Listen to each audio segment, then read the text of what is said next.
Oke, DK6 nih kan bahas apa namanya embriologi kan. Nah, skenario-nya akan gue bacakan nih. Seorang wanita, Nyonya A, usia 23 tahun, tuh diantar suaminya. Nah, dia dia bilang kalau dia tuh udah terlambat haid selama 5 minggu dan memastikan kehamilannya. Dokter bilang ya positif dengan tes PP test dari urin. Ya gitulah, kalian bisa baca sendiri. Nah, pertanyaannya, satu, jelaskan tentang cara perkiraan usia janin pada skenario tersebut. Nah, jadi bisa diperkirakan dengan dua cara.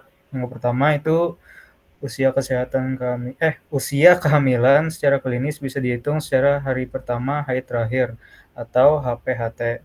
Yang kedua, usia fertilisasi dihitung sejak terjadinya pembuahan atau fertilisasi. Pembuahan umumnya terjadi sekitar 2 minggu setelah hari pertama haid terakhir, bertepatan dengan waktu ovulasi. Dalam skenario, Nyonya mengalami keterlambatan haid selama 5 minggu, maka usia kehamilan secara klinis adalah 5 minggu, sedangkan usia janin secara embriologis adalah 3 minggu. Perbedaan 2 minggu ini terjadi karena ovulasi dan pembuahan baru terjadi sekitar 2 minggu setelah dimulainya siklus menstruasi terakhir. Nah, gitu aja sih buat nomor 1. Gimana guys? Halo. Coba lihat lagi. Boleh. Ini enaknya langsung dibikin kayak bikin rumus aja. Jangan Iya sih, teks. bikin tabel gitu ya. Gak usah tabel sih. Ini gini aja kayak berapa kali Oh, 5. rumus. 5 kurang Ya, 3 ya sama dengan langsung 2. highlight aja. Atau bikin Oh, iya. rumusnya aja. Jadi kayak X kurang jangan deh. Ntar kalian ribet ya. Highlight aja udah. Kalau aku kayak gini bentar. Ya. Hei. Cek WA ntar.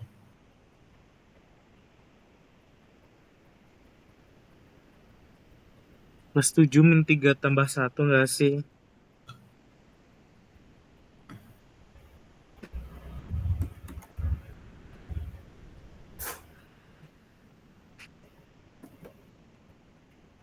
Iya kan? Sesimpel itu kan? Lebih gampang enak dibaca. Emang simpel. Iya, iya. Betul. Oke. Iya, Jadi Bang. sip nih, nomor 1 nih.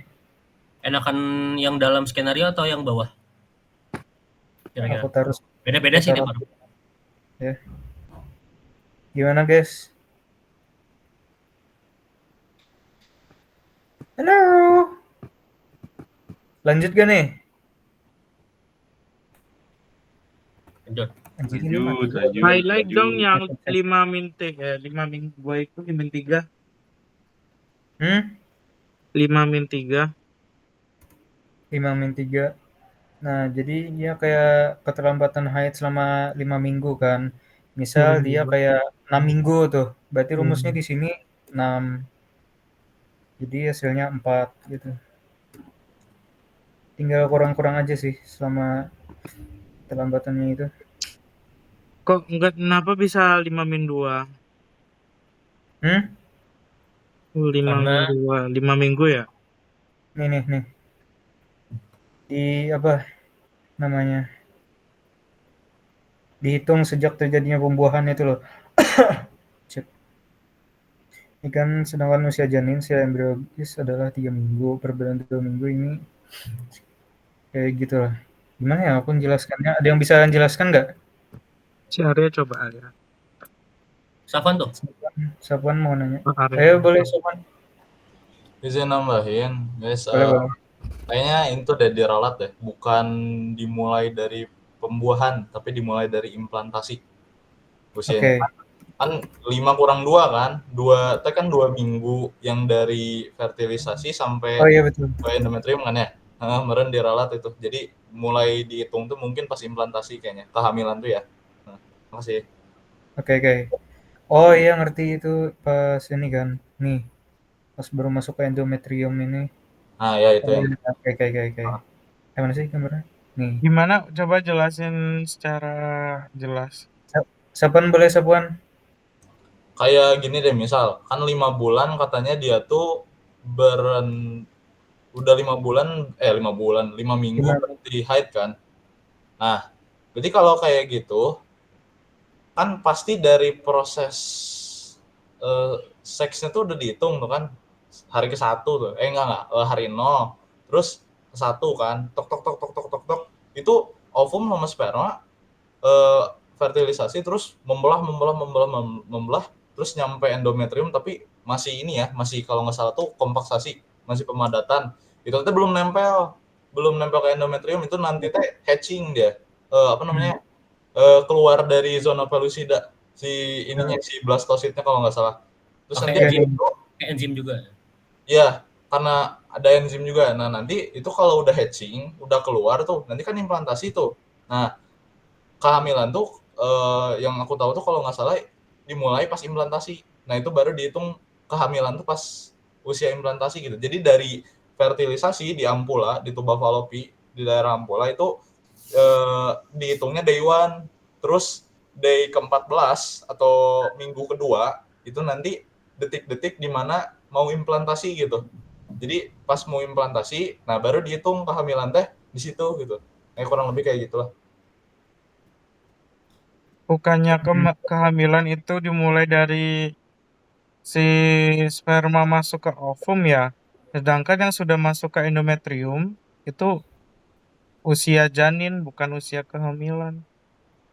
Nah, tapi aku mau nanya nih, kenapa di sini dibilang rumusnya 5+2? 2 itu kan 2 minggu kan? Nah, kenapa kalau misalnya telat haidnya 5 minggu, terus usia kandungannya 3 bulan? Berarti logikanya kalau gitu yang 2 minggu nggak dihitung dong? Ya nggak?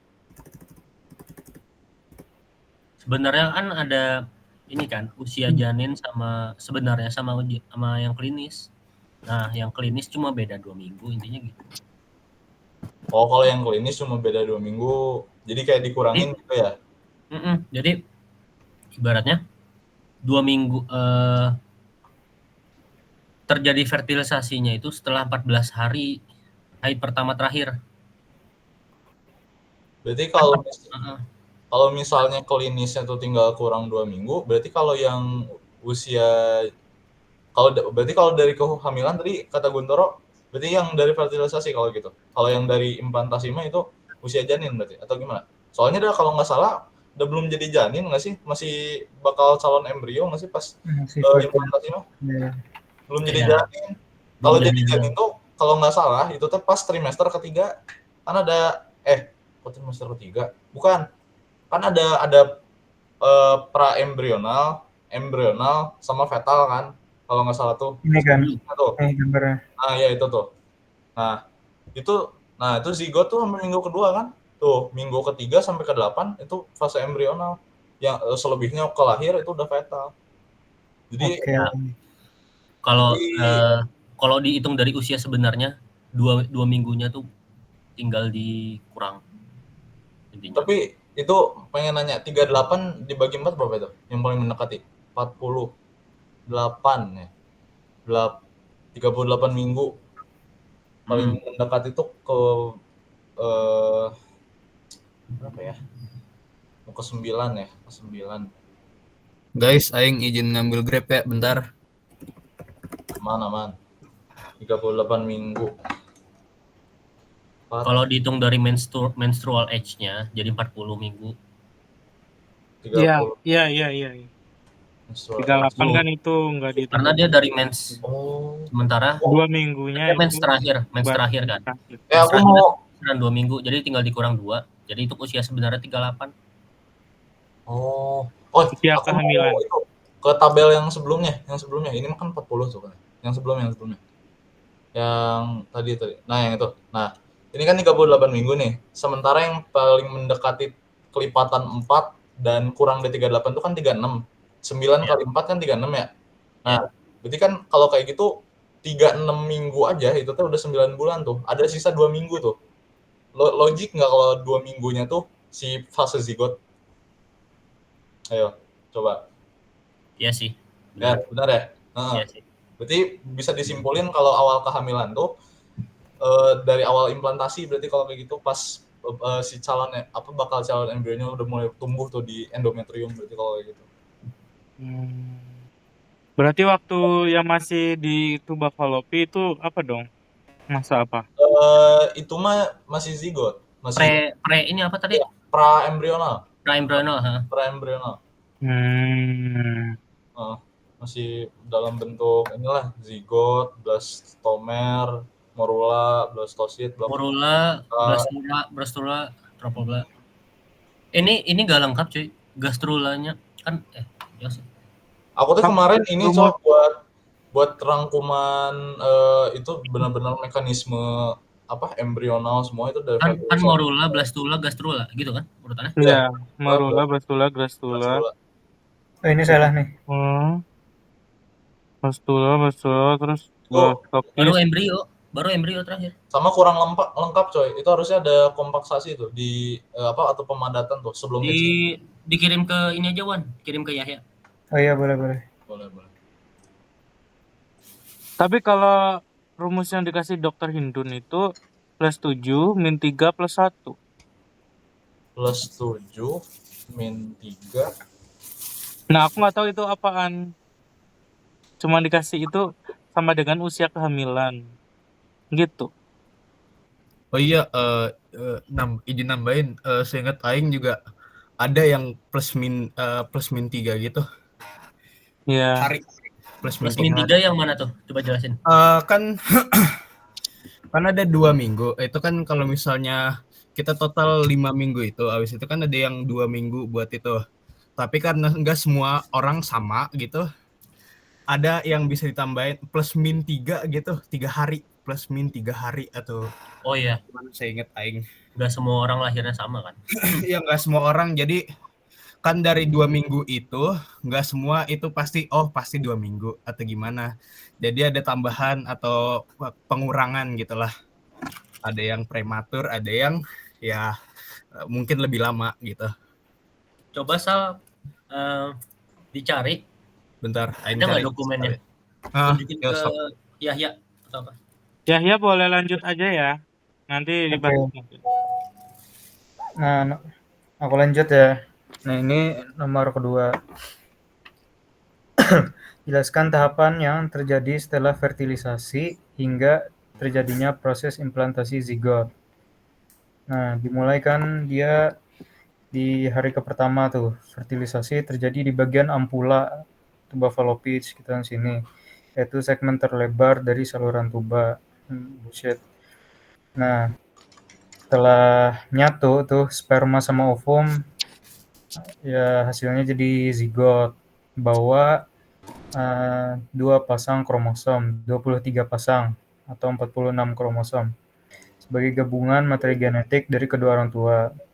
Nah, setelah terbikin, zigot mulai bergerak menuju rahim sambil mengalami serangkaian tahapan pembelahan. Nah, pembelahannya itu dari zigot kayak gini nih. Set. Aku kurang lengkap sih namanya. Jadi lanjut ke cleavage, itu hari kedua sampai ketiga. Nah, itu tuh pembelahan mitosis yang terjadi tanpa pertambahan ukuran total zigot. Nah, pembelahan pertama biasanya terjadi sekitar 24 jam setelah pembuahan. Dia belah terus. Sel-sel hasil pembelahan disebut blastomer. Jumlah blastomer terus bertambah hingga membentuk bola padat berisi 16 sampai 32 sel di sini, yang disebut morula.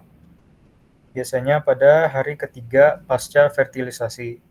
Selama tahap ini, embrio masih dikelilingi oleh zona pellucida. Nah, lanjut ke pembentukan morula atau hari ketiga. Pada hari ketiga, setelah beberapa kali pembelahan, terbentuklah morula, yaitu bola padat sel yang menyerupai buah murbei atau morus aping sebelum jadi blastokista. Dia sekitaran sini. Set. Morula mengalami proses compaction, yaitu perlekatan erat antar blastomer menggunakan sambungan antar sel, desmosom dan gap junction, untuk membentuk struktur yang lebih padat dan stabil. Sel-sel di bagian luar morula mulai menunjukkan perbedaan fungsi dibanding sel-sel bagian dalam. Morula ini akan menjadi dasar pembentukan belas kista pada tahap selanjutnya, hari keempat atau sampai 5. Cairan mulai masuk ke sela-sela morula, menandai awal terbentuknya blastokista. Cairan di sini. Lanjut ke pembentukan blastokista hari keempat sampai ke-5. Saat morula mencapai kavum-uteri itu yang sekitaran sini nih. Kavum-uteri. Itu cairan dari uterus menembus zona pellucida dan membentuk rongga berisi cairan atau blastule di tengah morula. Tahap ini disebut blastulasi. Sel-sel morula mulai berdiferensiasi menjadi dua kelompok utama, yaitu trofoblast, lapisan luar yang nantinya akan bentuk sebagian besar plasenta, dan massa sel dalam atau inner cell mass atau inner mass cell, kelompok sel di bagian dalam yang akan berkembang menjadi embrio sesungguhnya. Di sini nih, nanti dia terbelah nih. Tuh. Inner mass cell, di sini trofoblast yang di bagian luar. Lanjut ke yang terakhir nih, implementasi. Mana sih gambarnya? Bentar. Nih. Implantasi biasanya dimulai sekitar hari ke-6 hingga 7 pasca fertilisasi. Proses ini memungkinkan blastokista menempel dan menembus lapisan endometrium. Nah, dia ini nih, sekitaran sini. Blastokistanya bakal nempel ke dinding uterus atau disebut endometrium. Dia bertahap tembus oleh sincitotrophoblast. Masuk dia perlahan, baru literally masuk ke dalam endometrium. Nah, jadi ada 3 tahap nih. Aposisi tahap awal di mana blastokista menempel secara longgar dulu pada permukaan. Ini nih. Umumnya di bagian posterior fundus uteri nih. Fundus uteri. Karena area ini memiliki aliran darah yang optimal buat janin nanti. Terus tahap kedua adesi, tahap penempelan yang lebih kuat antara trofoblast dan epitel endometrium melalui molekul adesi seperti integrin dan selektin. Ini biar dia bisa masuk. Lalu yang terakhir invasi, literally dia sudah bisa masuk tuh, invasi sesuai namanya. Tahap di mana trofoblast menembus lapisan epitel dan stroma endometrium. Pada tahap ini, trofoblast berdiferensiasi menjadi 2 lapisan. Yang aku bilang tadi, sitotrofoblast dan sincitiotrofoblast. Nah, sincitiotrofoblast itu yang ini nih, yang cairan yang hijau-hijau ini nih. Terus sitotrofoblast itu yang warna biru ini. Jadi sitotrofoblast lapisan dalam yang terdiri dari sel-sel berinti tunggal dengan kemampuan proliferasi tinggi. Nah, kalau sincitiotrofoblast lapisan luar yang terbentuk dari fusi beberapa sel trofoblast dan bersifat invasif.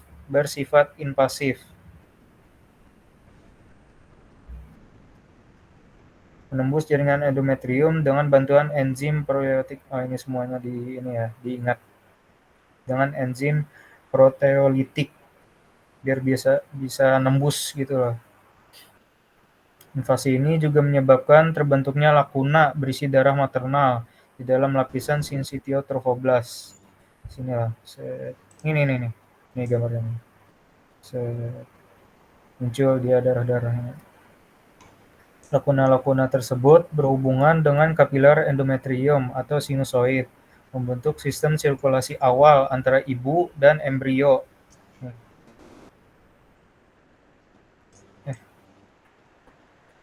Nah, dengan demikian, embrio mulai memperoleh oksigen dan nutrisi sebelum terbentuknya plasenta. Ini pokoknya pre-plasenta. Implantasi umumnya selesai pada hari ke-10 pasca fertilisasi. Sip, gitu sih. Ada yang mau ditanyain nggak, guys? Ini Tadi udah dijelasin hormon-hormonnya kan? hormon-hormonnya belum sih. Aku nggak nambahin hormon tadi. Tapi dibahas nggak di nomor lain? Apa? Di nomor lain dibahas gak? Di nomor lain ada estrogen dan progesteron. Selain itu, LH? Itu aja sih. LH yang dan lain-lain nggak ada. Kalau ini ada nggak, Andre LH nggak ada, FSH sama Ya. HCG ada nggak? FSH, LH, HCG itu penting tuh. Heeh. Kalau bisa dijadiin kurva. Oh iya, nggak ada aku tulis sih kemarin. Shit, man. Coba cek WA. Ya.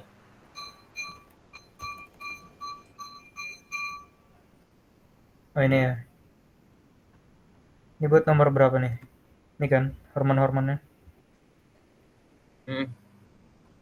LH, FSH, estrogen, progesteron.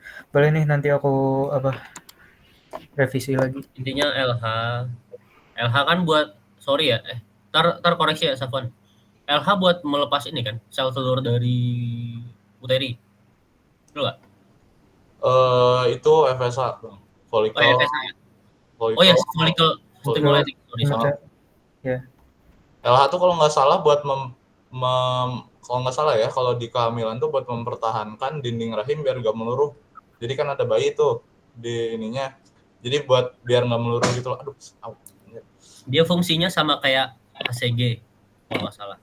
Kalau HCG mah ini dia tuh kan dari syncytiotropoblast ya, merintahin corpus luteum di ovarium buat ini memproduksi hormon progesteron. Kalau Buat dinding. itu HCG kan human, ya itulah pokoknya human crocodile gitulah pokoknya. Itu diingat buat nomor 6 nanti tuh. Aman. Nih. Itu human chronic chorionic ya. gonadotrobin. Ya betul.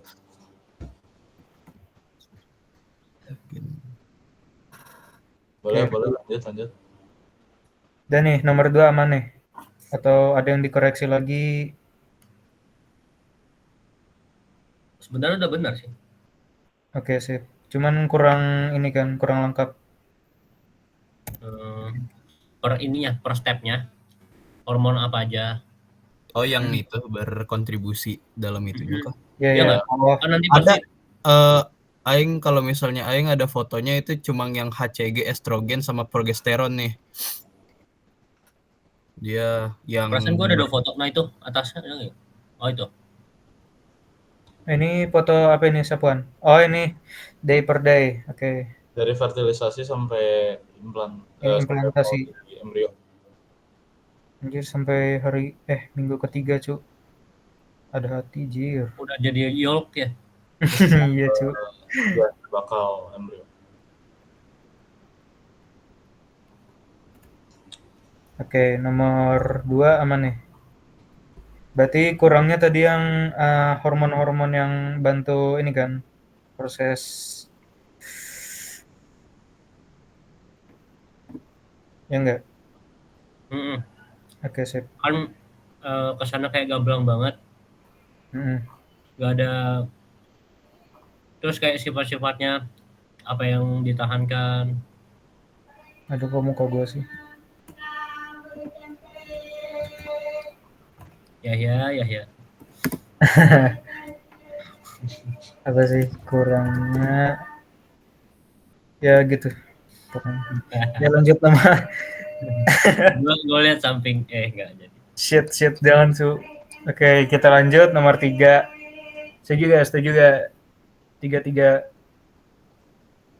Kita udah bahas kimak nih. Oke, aku lanjut ya karena nggak ada yang ngomong nih. Jadi nomor 3 tuh sebutkan struktur anatomi dan histologinya yang berperan pada transport dan implantasi zigot. Nih ada gambarnya nih. Jadi aku jelaskan dulu tuba Fallopi nih. Nih tuba Fallopi, tahu aja kan kalian. Tuba Fallopi adalah saluran yang menghubungkan ovarium dengan uterus. Nih dia kayak jalan raya gitu lah pokoknya. Nah, jadi aku jelaskan tuba Fallopi secara anatomi. Dia ada fimbriae atau yang ini nih. Dia kayak Cap ya aku biasanya kayak trompet gitulah bagi aku sih. Gak tahu bagi kalian. Nih di sini. Nah, ada info di bulum. Info di bulum tuh yang di sekitar sini. Mau masuk ke jalan rayanya. Ampula di sini. Nah, Ampula itu tempat umumnya fertilisasi. Ismus itu udah mulai sempit. Gak mungkin sih pembuahan ada di sini. Nah, terus intramural lebih sempit lagi nih. Biasanya ada kayak apa sih? Bukan bakteri sih, kayak protection lah agar nggak ada bakteri atau virus masuk ke akvarium. Oke, lanjut. Tuba falopi secara histologi. Nah, dinding dilapisi oleh epitel silindris bersilia dan sel sekretorius. Nah, epitel silindris bersilia tuh ya pastinya ada di sekitar sini, dinding. Dia kayak ada apa ya? Silia lah buat mindahin zigotnya jalan ke uterus. Tuh. Berfungsi menghasilkan gerakan ritmik yang mendorong ovum atau zigot bergerak ke arah uterus.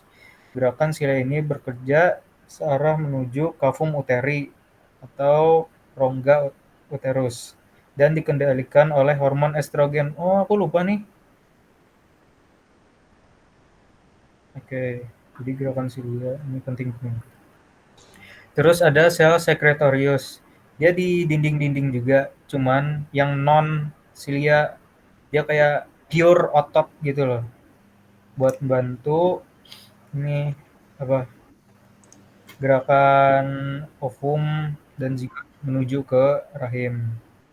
Tuh, ditambah juga dia menghasilkan cairan kayak ada yang nanya nih. Boleh.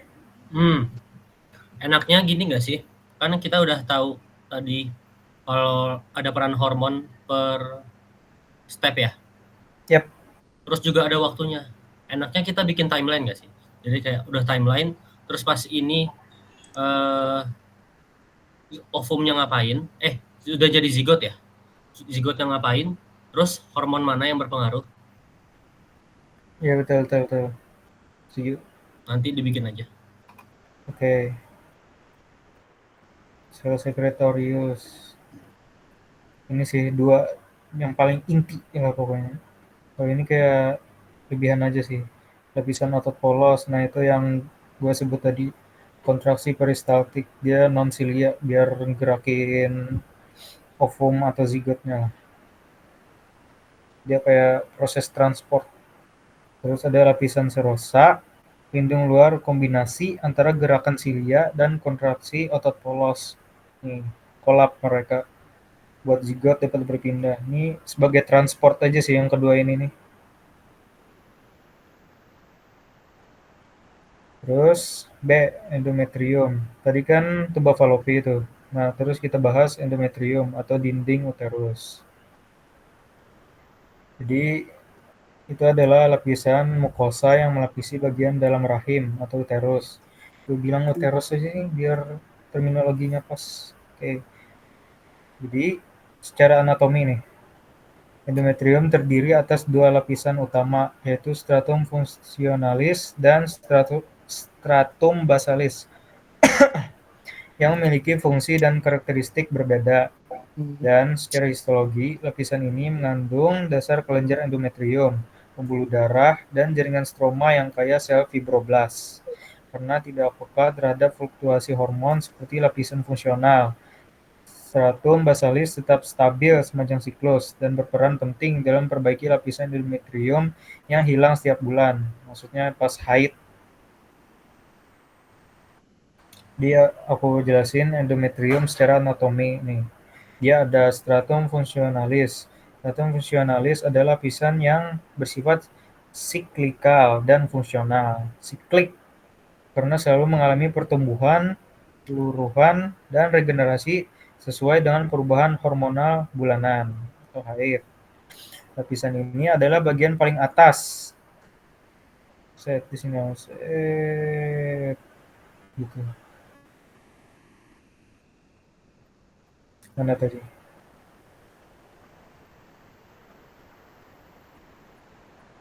Stratum fungsional ini sangat responsif terhadap perubahan hormonal selama siklus menstruasi. Di bawah pengaruh estrogen pada fase proliferasi, lapisan ini menebal akibat peningkatan jumlah sel epitel dan pembentukan kelenjar endometrium yang memanjang.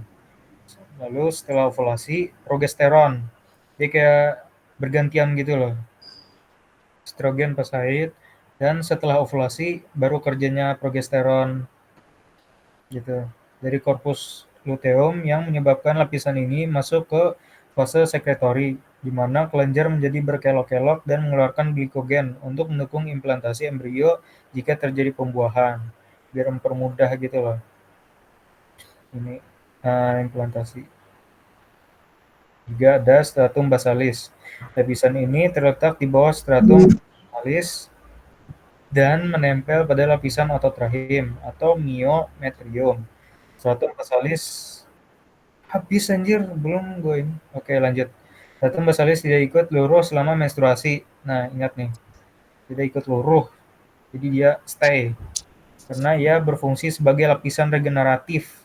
Dia bisa healing sendiri gitu. Yang akan membentuk kembali stratum fungsionalis pada awal siklus berikutnya. Dia kayak setiap selesai mens regeneratif lagi, terus ngulang-ngulang heal. Lanjut, endometrium secara histologis. Nah, tersusun atas epitel silindris sederhana, stroma seluler yang kaya glikogen dan lipid, serta kelenjar endometrial yang mensekresikan nutrisi. Selama implantasi, tropoblas dari blastokista berdiferensiasi menjadi dua lapisan. Ya tadi tuh, sitotrofoblas sebagai sumber untuk membentuk sinsitiotrofoblas. Sel-sel ini berdiferensiasi dan menyatu membentuk lapisan sinsitiotrofoblas yang baru. Lalu sinsitiotrofoblas, lapisan luar multinuklear yang bersentuhan langsung dengan darah ibu. Mana gambarnya tadi biar jelas. Nih di sini. Itu tugasnya sinsitiotrofoblas. Tuh yang warna hijau tuh. Kayak ingus. Enggak juga sih. Nah, itu buat antarmuka utama untuk pertukaran nutrisi, oksigen, dan limbah antara ibu dan janin. Itu sebelum adanya plasenta gitu loh, dia yang kerja. Fase ini memicu reaksi desi2, yaitu perubahan stroma endometrium menjadi sel desidual yang berbentuk polihedral dan mengandung glikogen serta lipid sebagai cadangan nutrisi untuk embrio. Kayak aku tadi, pre-plasenta sebelum adanya plasenta. Itu sih buat nomor 3. Oke, boleh. Karya. Bagian itu untuk sinsitiotrofoblasnya, hormonnya itu HCG paling banyak. Oke. Dibantu oleh hormon HCG gitu ya? Bukan. Produsennya tuh sinsitiotrofoblas. Oh, dia yang bikin? Iya. HCG, dia yang bikin HCG. Buat jagaan ini, lapisan ini. Boleh Guntur. Oh, banyak nih, Cuk. Mau nambahin doang yang Desi 2 itu. Ya, Desi 2. Kenapa bisa ganti Desi 2? Jadi gini. Coba gambar dong ke atas. Oke.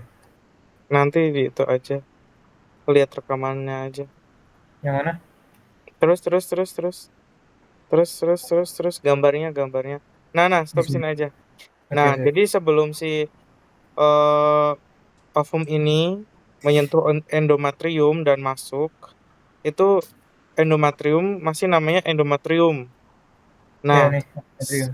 nah, waktu si ovum kan udah jadi blastokista ya di situ, terus Ya. masuk, intinya dia udah masuk ke dalam endometrium. Nah, Harusnya gambar itu. Yang ini ya kan? itu yang E ya, atau yang F Nih. juga boleh. Itu Ya. nama sel dinding uterusnya itu bukan lagi endometrium, tapi ya. jadi Desi 2. Itu yang dikatain sama Dr. Hindun waktu Oh, itu. yang warna ungu ini ya, Gun? Iya, yang kuning. Oh, yang kuning, yang ini kan? Oh, Ya, berarti bukan endometrium lagi, tapi bukan. jadi Namanya jadi Desi 2 karena udah Oke, ngerti. itu udah masuk. Udah gitu doang. Oke, sip. Pokoknya dia berubah pas dia literally 100% dah masuk. Yes, betul sekali. Oke, sip. Oke, masih tambahannya biar lebih jelas. Oke. Ntar aku koreksi lagi deh. Ini nih, desidua tadi kan. Perubahan stroma atau dinding jadi sel desidua.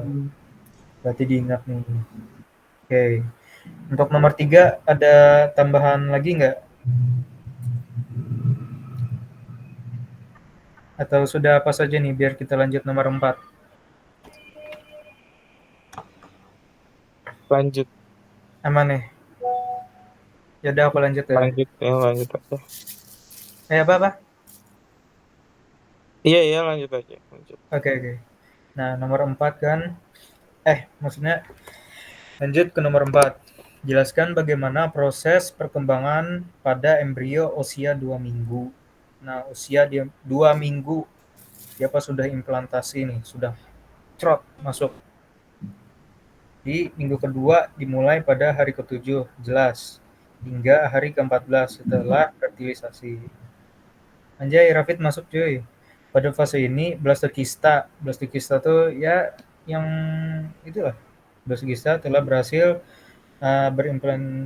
berimplantasi ke dalam endometrium. Bukan endometrium lagi kan, Gun? Jadi desidual tadi. Iya, desi 2 harusnya. Oke, desi 2 dan Boleh juga desi 2 terus dalam kurung endometrium gitu. oke. Tuh. Dan mulai membentuk struktur dasar penyusun embrio awal. Nih, proses yang dominan di minggu kedua ini adalah perkembangan tropoblas. Tropoblas itu yang ini. Tropoblas itu terbagi menjadi 2, yaitu epiblas dan hipoblas. Nih, set. Ini ada kan yang nih. Oh ini nih. Epiblas set. Yang di atas ini dan hipoblas yang di bawah. Tuh. Nah, ini kenapa sih? Nah, jadi dia terbentuk jadi rongga-rongga embrional, namanya amnion dan yolk sac. Nih. Oke, kita lanjut. Perkembangan Mana amnion dan yolk sac? belum. Ini belum dijelasin. Nah, kita jelasin tropoblas dulu. Yang terbagi 2 ini nih. Itu nah ini gambarnya tropoblas itu. Nah, tropoblas sel-sel yang membentuk lapisan luar blastokista yang berperan penting dalam menyediakan nutrisi untuk embrio dan berkembang menjadi sebagian besar plasenta nanti. Berdiferensiasi menjadi 2 lapisan. Lagi sitotrophoblas sebagai sumber untuk ya itulah sincitiotrophoblas lapisan luar multikuler yang bersentuhan langsung dengan darah ibu. Nah ini tadi loh, yang kuning-kuning ini nih, sincitiotrophoblas. Itu sebagai ini produksi sebagian besar hormon kehamilan atau HCG. HCG kata Arya tadi. Itu sih buat tropoblas tadi. Oke, kita lanjut ke pembentukan lempeng bilaminer. B2 artinya laminer itu kayak dinding gitu loh. Di dalam inner mass cell, intercell mass atau embryoblast banyak namanya. Berdiferensiasi menjadi 2 lapisan, yaitu epiblast. Epiblast itu yang warna biru ini loh. Nah tuh. Nah itu tuh yang di sini Gun. Yang diadakan rongga yang bulat ini nih. Itu namanya amnion. Kafum amnion lah. Kafum itu kan rongga namanya. Nah kalau hipoblas itu kebalikannya. Kalau di sini epiblas, berarti di bawahnya hipoblas. Sebaliknya itu bentuk lapisan exocelomik Hauser membrane. Kita di sini nih, membran yang melapisi yolk sac primitif. Yolk sac ada di sini. Nah, lanjut kita bahas yang rongga amnion dan yolk sac. Nah, kafum amnion atau rongga amnion yang muncul di antara epiblas dan trophoblas. Ini belum aku taruh sih.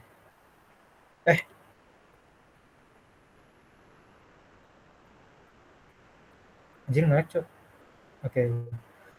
Nah, kafeinion itu adalah kantung transparan yang berisi cairan bening, dikenal sebagai cairan ketuban.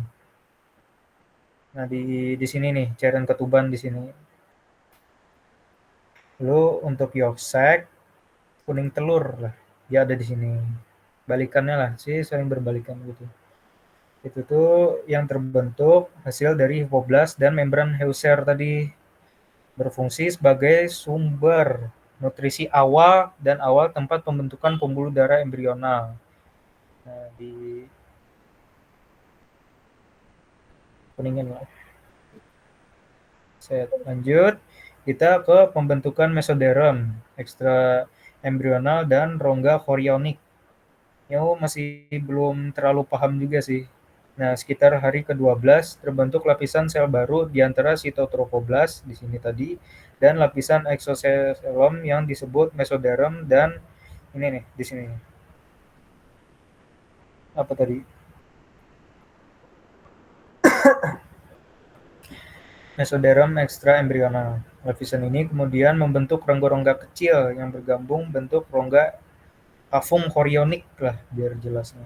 Nih. Lapisan somatopleural yang mengelilingi amnion. Nih, mengelilingi amnion yang di atas. Ingat ya, yang amnion itu dia di antara epiblast dan sitotrofoblast.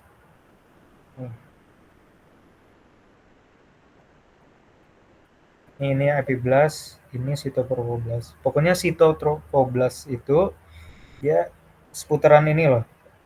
Nah, dia dibagi lagi jadi dua gitu. Epiblast dan hipoblast. Boleh, Rafid? Bang, bukannya sitotrofoblast itu yang di luar-luarnya? Yang paling ujung luar banget? Itu syncytiotrofoblast. Oh, ya. Jadi, gimana cara sitotrofoblast sama Syncytiotrofoblast. enggak Enggak, si itu amnion. sitotrofoblast di luar, Cok. Itu bukan Oh ya? sito, Cok. Sito tuh di luar ini nih. Oh, ini yang sudah ini lagi. Dia makanya tadi terbikin ini kan yang kafum itu. Ya.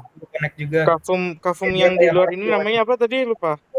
Ini apa? Chorionik ya. Chorionik. Ya, kafum chorionik nih. Oke. Yang Terus ini apa dong? Di antara apa tadi dong? kafum yang ini ya, apa? Ketuban. Yap. Bukan yang epiblast. Amnion yang ketuban. Oh, amnion. Amnion. Sorry. Balik. Nih amnion. Oh, balik. Nih. Di sini kena ketuban. Kalau di sini yang yolk sac. Jadi ingat dari namanya aja sih. Kalau epiblast di atasnya itu kantung ketuban. Kalau di bawah Terus itu yang yolk sac. chorionik itu yang apa dong? Chorionik itu yang sudah terbelah lagi mungkin. Ntar aku pelajarin lagi. Coba deh cari di Google. Chorionik itu ketuban atau bukan gitu. Yang ini ya, atau kafum apa chorionik. ini? Iya, kafum chorionik.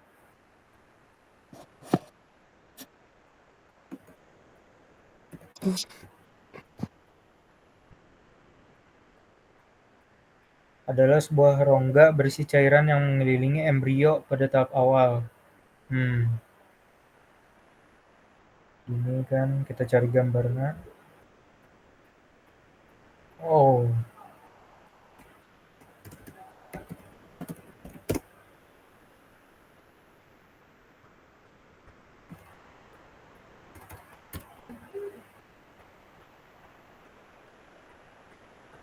Nge-lag jir. Nah. Kok USG sih anjir?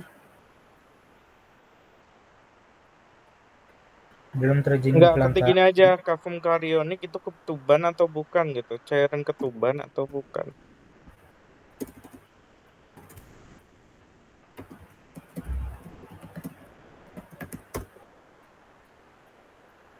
Bukan. Beda. Adalah dua hal yang berbeda meskipun kedua error. Iya. Pakai open routermu. Iya lagi anjir. Kreditnya aman nggak? Berapa? Masih $6 jir. Oh ya, ada ya teman-teman. Nah, ini baru bermanfaat makanya, Cok. Yang mana ya? Yang iya itu aja. Oke, Chat. sip. Nah. Atau aku taruh ke AI aja deh. Nih. Ini. Berarti intinya bukan ketuban dia ya? Ya, bukan. Dia ketuban itu yang di dalam Epiblast ini. Di Amnion antara kan? Epiblast dan Gambarnya ya, gambarnya juga taruh di AI-nya deh, coba. Bisa tahu. bisa. Yaudah, bentar. Aku copy dulu nih. Apa itu namanya tadi? Apa itu tadi? Kafum chorionic. Enggak, yang tadi DeepSeek apa itu? Oh, itu open router. Oh, oke. Kalau mau tahu lebih lanjut tuh tanya ke sepuhnya aja deh, Arya. Jangan. Oke, sip. Kita tanya nih. Lah, gak bisa, Cuk. Oh, dia nggak bisa ini ya. Oh Gak ya. bisa gambar. Lah, gua bisa. Enggak pakai file di Apa atau enggak file aja? gua PDF aja bisa, Cok. Gua PDF bisa anjir. Ya udah, ini gimana save as-nya anjir. Ya udah gitu aja lah, langsung aja, enggak usah. Ah, ini nih aku ada. Pasti ada sih. Aku download manual. Image. Enggak, yang nah itu bisa nggak? Bisa kah? Aku Harusnya. soalnya pakai dijadiin PDF dulu baru bisa. No endpoint found that support image. Man, nigga. Gak Ya, bisa katanya. Ya udah. Udah lah nggak apa-apa. Intinya yang ketuban bukan chorionic-nya kan, Yep. kafum chorionic, tapi yang ketuban ya yang kafum amnionnya Ya. di Epiblast. Minggir dong. Oh, nah ini. No endpoint. Apa sih? Ya udah nggak apa-apa. Dilanjut Kita aja ke nomor juga selanjutnya. skip. Nanti aku ini jelasin lebih lanjut. Widih. Aneh banget anjir, itu kenapa, Cok? Ya Coba kan? copy ke gua. Ya, copy ke gua deh. Aduh, buka WA lagi anjir. Ya. Stop. Siapa Stop. itu kaos kaki siapa itu? Hah, kaos kaki? Emang ada? Gak ada, jir. Kaos kaki. Ada yang lebih ya itu. Nah, kita lanjut. Melenceng banget nih. Yang ke-6. Perubahan endometrium. Kata Guntoro tadi reaksi DESI 2. Jadi namanya bukan endometrium lagi. Pas sudah trot masuk. Nih. Mana sih gambar yang lebih jelas tadi? Kita bikin ilustrasinya dulu. Jumat. Ini. Nah, awalnya kan dia masih endometrium tuh. Oh, pas sudah masuk walaupun setengah dia sudah jadi DESI 2 kan ternyata. Oh, gitu. Ya. Soalnya kemarin kata dokter Hindun harus masuk semua, nggak tahu deh yang benar mana. Terus sih aku lebih percaya dokter sih. Ya udah, ya. Sorry. Interupsi dikit. Tadi yang kau kirim ke aku tuh apa pertanyaannya? What? Pertanyaannya. Ini nih kafum karya apa tadi Gun? Kafum Chorionic. Apakah ketuban? Apakah cairan ketuban atau tidak gitu kan? Oh my god, Kaira. Emang aku paling benci bahas memek. Literally ini bahas. Kamu chat apa? Bingung tuh. Bingung sendiri gue anjir di sini. Ya udah kita lanjut di DESI 2 tadi. Atau ada yang tahu nih? Chorionic. Yang proses mesoderm ekstraembrional dan rongga chorionik ini aku nggak pahamnya di sini aja sih. Nah, di sini anjing goblok. apa sih? Ya kita lanjut. Stroma anjing jatuh. Lanjut. Oke. Tempat implantasi tadi. Nah, itu endometrium itu dia. Ini misal sel telur trot masuk. Sudah masuk walaupun health itu udah jadi ini berubah jadi DESI 2. Nah, itu akibat pengaruh dari hormon progesteron. Sesuai namanya tadi, progesteron itu membantu untuk implantasi. Nah, sel-sel stroma atau dinding berubah menjadi sel desi 2 berbentuk polihedral. Tahu kan polihedral ini enggak terlalu ini sih. Kaya akan glikogen. Ini yang harus diingat nih. Kaya akan glikogen dan lipid sehingga jaringan jadi lembek dan kaya nutrisi untuk bantu embrio muda supaya sumber gizinya mungkin. Nah, pada tahap ini blastokista telah tertanam sempurna dan epitel endometrium telah menutup. Dia kayak mana sih Gem? Nih, tangan gua kan. Dia kayak set masuk. Terus nutup lagi gitu. Nah, jadi kesimpulannya yang bagian paling penting dalam minggu kedua itu adalah diferensiasi trofoblast menjadi sitotrofoblast dan sinsitiotrofoblast. Lalu pembentukan lempeng bilaminer yaitu epiblast dan hipoblast. Tahu kan yang tadi?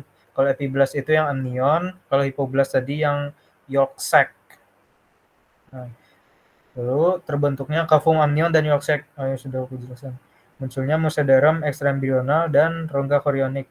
Ini butuh dikoreksi lagi sih. Terjadinya Mesoderm reaksi ekstraembrional yang mana?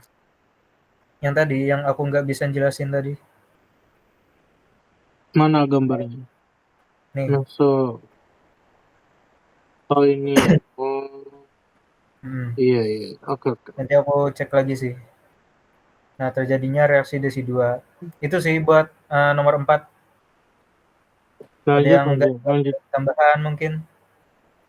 Lanjut aja nih. Anjir habis baterai cuy. Lanjut nih, oke lanjut. Sebutkan terminologi dari fase pengembangan janin. Pada usia tersebut, sebutkan secara ringkas proses tersebut, apa saja yang terjadi pada fase tersebut. Nah, ini nih. Set tabelnya. Penjelasan aja sih di bawah. Nah, yang kalian baca itu terminologinya. Fase bilaminer yang embryonic disc stage, ya terbelah kan, disk itu kayak CD, kalian tahu CD nggak? Belah gitu. Nah, penjelasan singkatnya, embrio terdiri dari 2 lapisan yaitu epiblast dan hipoblast. Ini adalah terminologi utama minggu kedua. Buset sih yang belakang ini, apa sih? Nah, pembentukan lempeng bilaminer, cikal bakal embrio tadi. Yang di atas itu yang amnion, yang di bawah tadi yolk sac. Lanjut ke fase implantasi lanjut atau late implantation stage. Blastokista telah menempel sepenuhnya ke dalam endometrium dan lapisan epitel endometrium telah tutup kembali. Gitu. Sinsitiotrofoblast itu menembus dinding endometrium dan membentuk lakuna berisi darah ibu. Nah, lalu ada fase lakunar stage. Terjadi pada trofoblast. Vakuola bergabung membentuk lakuna yang akan diisi darah maternal. Awal pembentukan sirkulasi uteroplasenta. Ya, pembikinannya lah, lagi dikonstruksi gitu. Fase pembentukan rongga amnion dan yolk sac primitif. Nah, terjadi pembentukan 2 rongga embrional awal. Balik sih, harusnya ini yang setelah fase bilaminer itu lanjut ke pembentukan rongga amnion dan yolk sac. Nah, jadi itu tadi kavum amnion di atas adalah epiblast dan yolk sac primitif di bawah hipoblast terbentuk. Fase pembentukan mesoderm ekstraembrional dan kavum korionik. Lapisan sel baru muncul antara sitotrofoblast dan lapisan exoselom. Munculnya mesoderm ekstraembrional, kavum korionik dan connecting stalk. Gambarnya di sini nih. Katanya di rongga-rongga sensitiotrofoblast di sekitar sini gitu. Cuman aku masih kurang paham. Lanjut ke fase reaksi desi 2. Desi 2 reaction stage. Nah, perubahan fisiologis pada endometrium akibat hormon progesteron. Ingat aja kalau fase desi 2 itu perubahan fisiologis pada endometrium akibat hormon progesteron. Nah, itu peristiwanya sel-sel stroma endometrium berubah menjadi sel desi 2 kaya glikogen dan lipid untuk nutrisi embrio gitu. Nah, ini sih penjelasan sedikitnya. Ini bisa dibaca sendiri aja sih yang di bawah. Gitu sih untuk nomor 5, ada yang ditanyakan nggak? Lanjut aja. Oke, lanjut.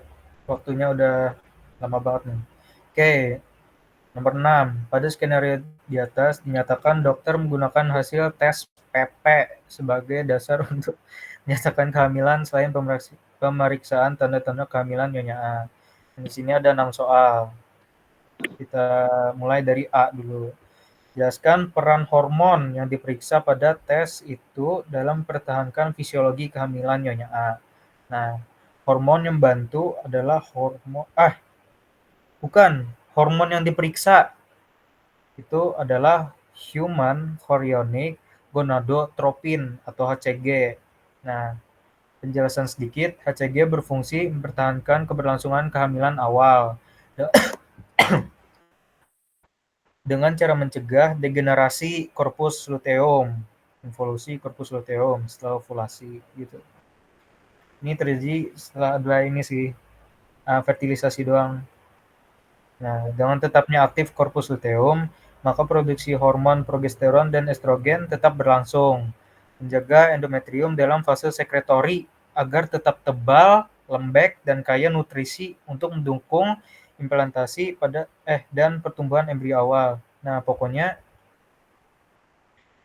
HCG itu untuk corpus luteum. Nah, corpus luteum itu untuk endometrium, fase sekretori agar tetap tebal, lembek, dan kaya nutrisi. Nah, itu aja sih. Oke, kita lanjut ke B. Struktur embrional, apa yang menghasilkan hormon itu? Nah, hormon HCG dihasilkan oleh syncytiotrophoblas, kata Arya tadi. Nah, yaitu lapisan luar dari trophoblas yang terbentuk sekitar minggu kedua setelah fertilisasi. Jelasan dikit, syncytiotrophoblas adalah lapisan sel multinukleat yang bersifat invasif, menembus stroma endometrium selama proses implantasi. Ingat aja, syncytiotrophoblas itu buat masuk ke dinding endometrium. Kita lanjut ke C. Pada minggu berapa hormon tersebut mulai dihasilkan? Nah, hormon HCG mulai diproduksi oleh syncytiotrophoblas tadi pada akhir minggu pertama, minggu ke-7, hari ke-7 hingga awal minggu kedua setelah fertilisasi. Nah, jelasan dikit nih, konsentrasi HCG dapat terdeteksi dalam darah maternal sekitar hari ke-8 setelah ovulasi dan dalam urin sekitar hari ke-10 sampai 12. Makanya untuk tes PP itu pakai air kencing gitu. Nah, kita lanjut ke D. Pada minggu berapa hormon tersebut mulai menghilang? Ini yang mulai menghilangnya nih. Jadi intinya hormon HCG itu menurun secara bertahap mulai minggu ke-16 sampai 20 saat fungsi mempertahankan endometrium diambil alih oleh plasenta, digantikan gitu loh. HCG ini kayak, ya pekerjaan lu sudah selesai, lu pergi aja, gue yang ganti kata plasenta gitu loh. Nah, yang E, setelah tidak diproduksi lagi, maka struktur apakah yang selanjutnya akan memproduksi hormon estrogen dan progesteron? Nah, saat ini nggak diproduksi lagi kan, plasenta mengambil alih fungsi produksi estrogen dan progesteron. Jadi dia kayak off duty gitu loh, sudah selesai. Oke, lanjut ke F, jelaskan fisiologi siklus hormon ini pada saat kehamilan. Dia ada beberapa minggu nih. Minggu ke-1 sampai 8 atau minggu ke pertama lah. Setelah implantasi, syncytiotrophoblas menghasilkan HCG nih, sudah kuningin, yang mempertahankan corpus luteum graviditatis agar terus mensekresikan progesteron dan estrogen buat bayinya lah. Itu aja intinya nih pada minggu pertama. Lalu ini pada minggu kedua, kadar HCG meningkat cepat hingga puncak minggu ke-10, lalu mulai menurun. Kenapa mulai menurun? Ya karena diganti sama plasenta tadi. Nah, corpus luteum mulai berdegenerasi karena fungsinya digantikan oleh plasenta. Lalu terakhir minggu 16 sampai 20 hingga akhir kehamilan. Jadi dia ada 3 fase gitu loh. Anjir ribut banget sih. Udah. Nah, pada minggu yang ketiga ini dia menjaga endometrium tetap tebal dan vaskular buat janinnya ada di endometrium itu loh. Atau DESI2 tadi. Menekan kontraksi uterus, efek relaksasi otot polos. I don't know man. Mensimulasi pertumbuhan jaringan payudara dan persiapan laktasi. Nah, dia kayak ini bayi mau lahir gitu. Siap-siapin ini tete buat netein anak nanti. Nah, gitu. Itu sih plasenta, kerjaan plasenta. Oke, sip. Itu buat nomor 6. Apakah ada tambahan atau pertanyaan gitu? Boleh, Sapuan? Tadi kan kamu bilang kan kalau itu yang laktase coba ya ke bawah. Oh iya, yang di bawah tadi.